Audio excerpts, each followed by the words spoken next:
Aortic dissection occurs basically due to two causes. Either the blood pressure is very high or there is a weakness in the wall of the aorta.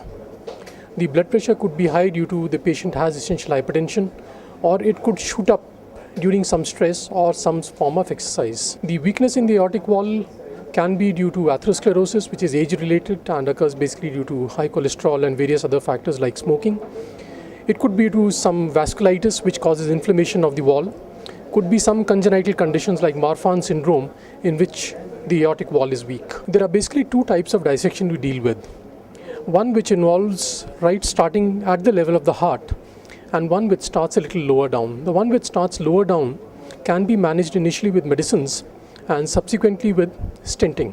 Surgery is usually not required, but the one which starts at the level of the heart, like the one in our patient, we have the option of either going in for open surgery alone, which carries extremely high mortality, or we have the option of combining, like we have done a hybrid procedure where we have combined surgery with stenting, which makes the procedure safer for the patient. I would not say the technology is new, I would say the technique is new.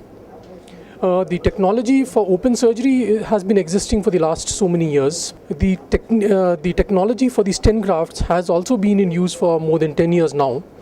But to combine the two in this particular situation is something which is not very frequently done. As I said earlier, in India, not more than 10 cases would have been done for this type of a problem.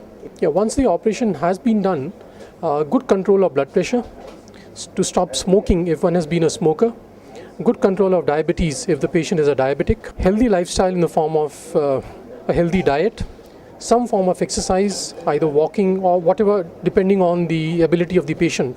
These would be the mainstay. In addition, some medicines, we use antiplatelets and we use statins, which keep the cholesterol under check and also make the arterial wall healthier.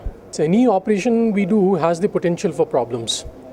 The reason we do operations is because the potential for problems with the operation is less than the potential if we don't do it.